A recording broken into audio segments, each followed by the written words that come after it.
until I stepped out on the other side. Everyone like me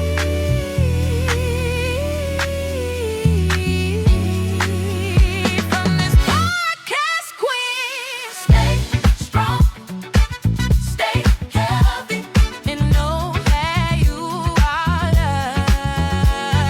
Stay strong, stay healthy, yeah. Stay strong, stay healthy, that you are loved. These days, I still get scared when I think of trying something new or going somewhere I've never been. But I push myself forward because I know what it means to miss out on something because of fear.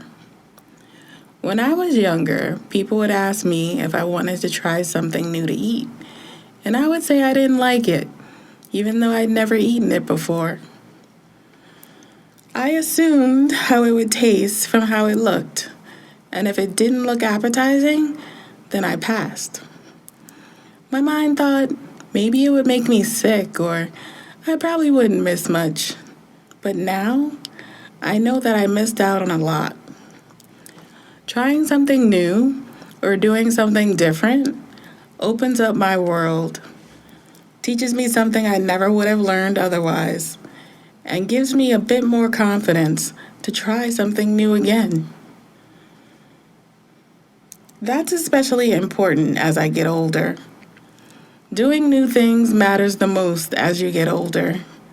We get stuck in the same routine, in the same location, and we start to feel happy with the status quo.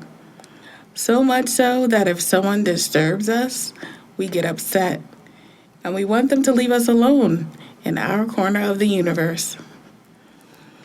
But my corner sometimes begins to feel small, and I begin to push back on the walls. The only way out is to do something I've never done before. The new thing doesn't have to be something I have no idea how to do. In fact, building upon the things I already know is the most beneficial learning to me at this stage in my life.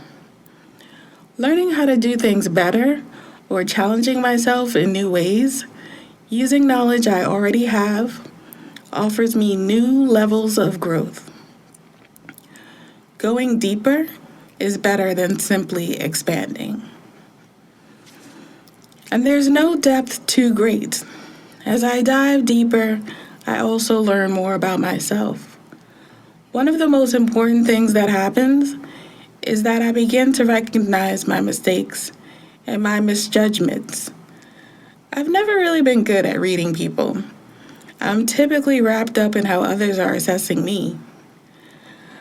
I find before now, people would assess me in the most negative way.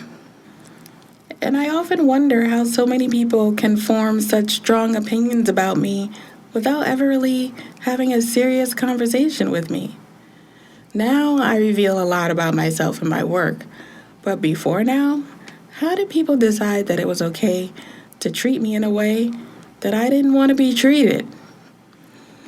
I heard someone say that happy Black women are targeted. People feel that if you're a happy Black woman, then you haven't been through enough in your life. Maybe that used to be the case, but people have to be a bit more careful now that I'm a cancer survivor. If I haven't been through enough, then who has? I'm not mad about anything. Things could have turned out so much worse. But the burden was very heavy. And I know people like to talk about how so many people have cancer, which is true, but more people never have cancer than those who've had cancer. And there is nothing good about going through all you have to go through in order to get cancer out of your body. People sometimes think of bipolar disorder as a personality flaw. And for that reason, I believe some people dismissed what bipolar disorder did to me and my life. And maybe since I was diagnosed over 25 years ago, people kind of felt like I should be over it by now. Also, sometimes the person with bipolar disorder is blamed for their illness. We stress too much, we don't get enough sleep, we don't eat right. And then once we're diagnosed, it's our responsibility to stay healthy. Take your meds like you're supposed to, see your psychiatrist, minimize your stress, eat right, exercise, make friends. You really have to become a whole other person to maintain your health once you're diagnosed with a mental illness. And once you become the new you, people may not be so nice. But as the bipolar person, you cannot act out. Give the wrong person a reason to call the cops on you, and you could end up in a psych ward again. So people push your buttons in a way that they don't when you are a cancer survivor. I found out what happens when people don't feel right saying something mean to me now. They say nothing at all. Silence. Not in a way that people stop talking to me, but silence in a way like they're about to say something, and then they catch themselves, and then they shut up. I know they want to say something more, but they don't. And we move on to a different topic. I think of it as the cancer pause. Someone's thinking they want to say something to me, something they feel I need to hear because I'm not as smart as they are, or they just know more or are better at something than I am. They get to the point when they want to tell me about myself, and then they remember that I'm a cancer survivor, and the words get stuck in their throat.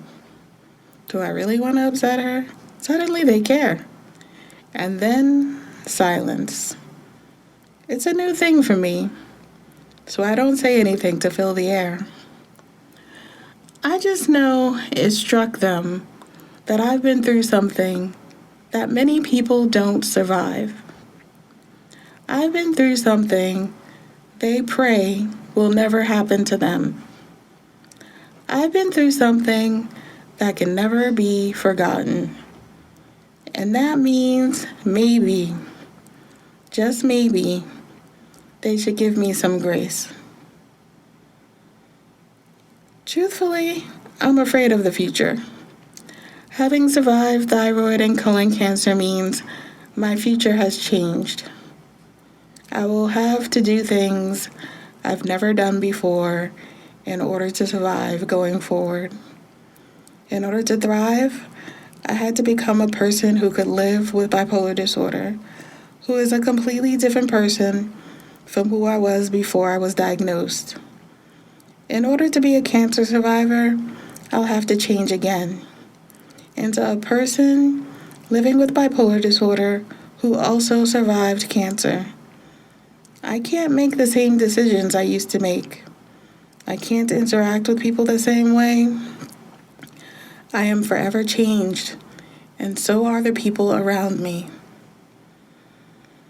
But in a lot of ways, I'm stronger. The cancer took me deeper into myself because I was living with bipolar disorder. I just knew I had to hold on to my mental and emotional well-being. Losing that would put my cancer recovery at risk, and all I wanted was to be better, healthy. For a while, that didn't seem possible. But as I sat on the table for my first CT scan, the nurse came to me with a cup and said, "Drink this. It tastes like flat Sprite." She held the cup up to my lips and poured the liquid down my throat. All I had to do was swallow. It was the beginning of a year of doing things for the first time. By the end of it, I knew myself better than I ever had before. This is Black bipolar female Natasha Cobb saying, stay strong, stay healthy, and know that you are loved.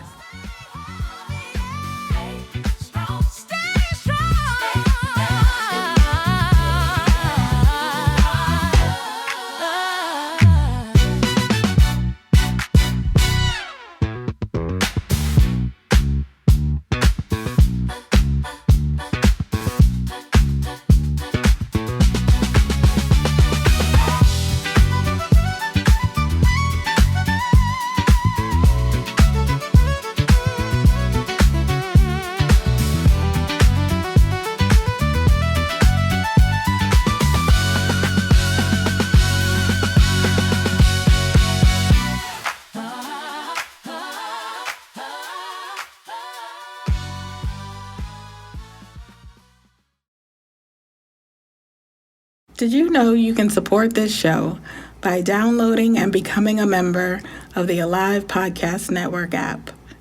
You'll experience unlimited access to Black hosted content, and we'll be able to keep bringing you amazing content week after week.